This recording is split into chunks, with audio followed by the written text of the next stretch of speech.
Ok, gente, vamos lá de novo para a nossa aula de homilética. Nós vamos ver hoje o sermão textual. Qual a diferença do sermão temático para o sermão textual? Nós vimos no vídeo 4 o sermão temático. Agora no vídeo 5 nós vamos ver o sermão textual. A diferença está em que o sermão temático a gente fica preso ao tema, mas nós temos a liberdade dos livros, dos textos, capítulos, versículos. Estamos aí, temos a liberdade de passear nas escrituras com esses textos. O ouvinte vai abrir a Bíblia em vários textos para poder ali aprender e solidificar o conhecimento sobre aquele tema. Já no sermão textual, nós estamos presos ao texto. Escolhe-se um texto pequeno, não pode ser um texto grande, porque se for um texto grande se torna então um sermão expositivo. Então, o sermão textual é um texto pequeno, 1 ou 2 versículos, até no máximo 3 versículos das Escrituras, e aí a gente vai então discorrer sobre aqueles versículos, tirando ali a maior quantidade de informação possível que nós podemos, que sirva ali de aprendizado. Então vamos lá hoje aprender sobre sermão textual. Para o nosso sermão textual, nós vamos escolher aqui o texto de Isaías, no capítulo 1 de Isaías.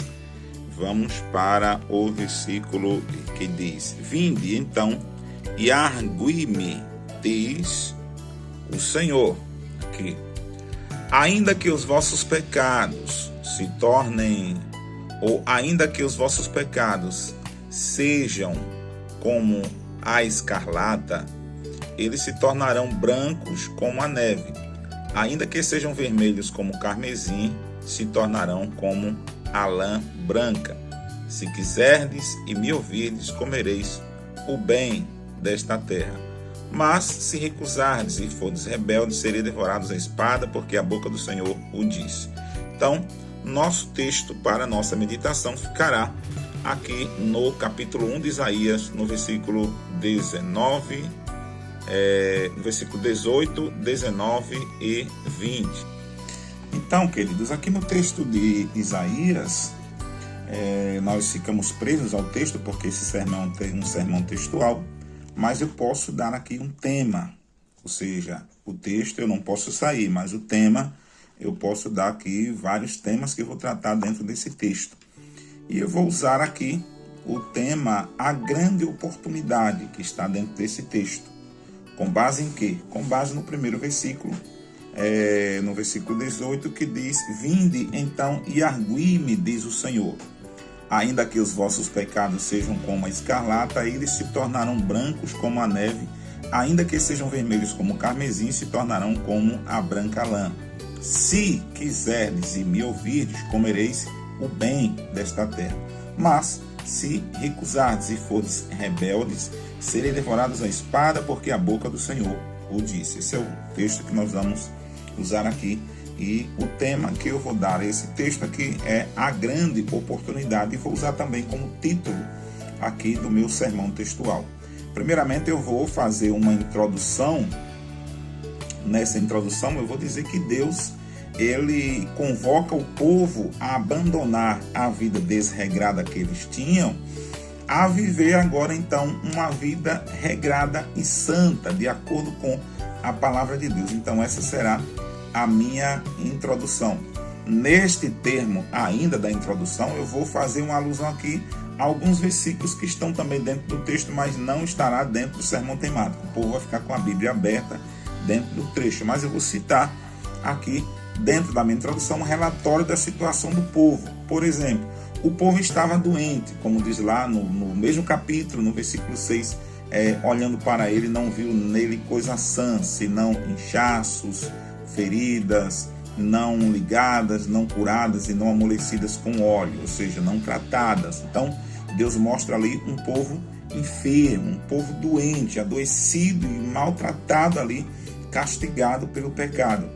Vou falar também na minha introdução aqui, vou deixar bem anotadozinho, que o povo estava oferecendo sacrifícios de tolo. Onde é que está isso? No mesmo capítulo, lá nos versículos 15 em diante, que vai dizer, no versículo 11 em diante, que vai dizer o seguinte, De que me serve a minha multidão dos vossos sacrifícios, diz o Senhor? Estou farto dos holocaustos de carneiro e da gordura de animais nébios.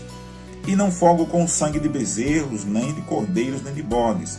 Quando vindes para compareceres perante mim, quem requereu isso de vossas mãos, que viesses para os meus atos? Não tragais mais ofertas em vão, e incenso para mim é abominação, e não quero também festa de lua nova, nem os vossos sábados e as vossas convocações solenes. Não posso suportar iniquidade, nem mesmo o ajuntamento solene. Então Deus mostra um povo que estava cometendo iniquidade, fazendo sacrifício de tolo, congregando, levando ofertas, mas por trás daquilo ali havia uma falsidade. Aquilo era só ato religioso hipócrita, mas o povo mesmo em si não tinha nenhum compromisso com Deus. Aí Deus diz ainda: as vossas festas de lua nova e as vossas solenidades me aborrece a minha alma, já são pesadas para mim, já estou cansado de sofrer isso. Pelo que quando estendeis as mãos, escondo de vós os olhos. Sim, quando multiplicais as vossas orações, não as ouço, porque as vossas mãos estão cheias de sangue. Ou seja, Deus mostra ali um povo carregado de pecado, carregado de sangue. Então, por essa razão, aí ele faz então um convite. Qual o convite Deus está fazendo? Vinde e arguime, ou seja, vinde e arrazoemos, vamos refletir juntos, nós dois. Vem para cá, vem para perto, se conserte. Vem então refletir nas suas ações, porque aí sim, ainda que os vossos pecados sejam como a escarlate, se tornarão como a lã branca, ainda que eles sejam vermelhos como o carmesim, se tornarão como a branca lã.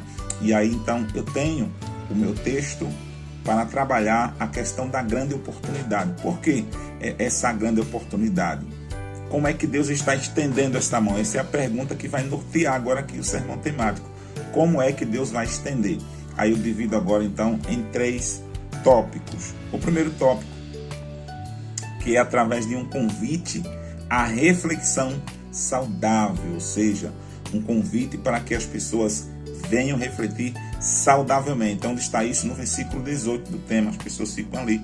Então eu trago ali a questão da reflexão, pensar nos pecados, pensar nas consequências do pecado, pensar na vida desregrada, pensar no que os pecados levam e pensar na situação em que as pessoas estejam passando naquele momento por conta de pecados que cometeram no passado, que não foram tratados, de uma vida desregrada que não foi consertada. Aí, na letra B, eu vou deixar aqui um outro subtópico também, que é pensar no grande perdão e na lavagem da alma que Deus faz através da sua palavra e da cura interior. Como Deus transforma.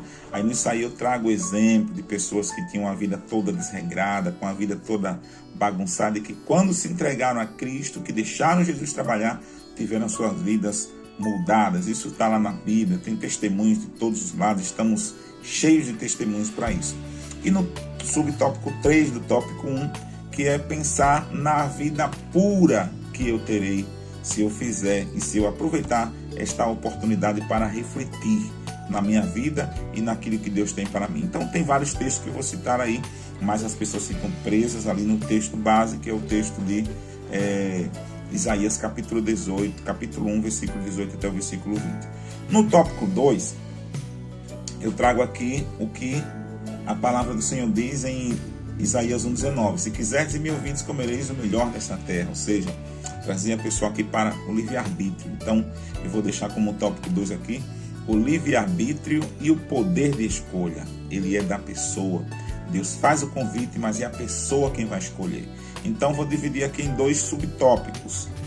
O se representa uma decisão nossa, a decisão minha. Se é uma condição, mas ela vai representar uma condição que vai ser de acordo com a minha decisão. É eu que faço a escolha, não é Deus que vai escolher por mim. Mas tomando uma escolha, aí no subtópico B, a recompensa é um dom divino, é aquilo que Deus nos dá, porque Deus trabalha com recompensa. Vou deixar isso aqui. Então chegamos ao tópico 3. No tópico 3 é o que está no versículo 20. Mas se recusardes e fordes rebeldes, sereis devorados à espada, porque a boca do Senhor o diz.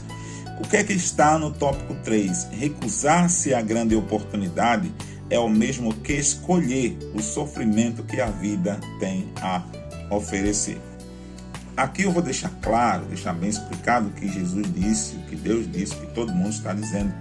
Aí, o que foi que Jesus disse lá no texto dele? Se alguém quiser vir após mim, se negue a si mesmo, tome a cada dia a sua cruz e siga-me.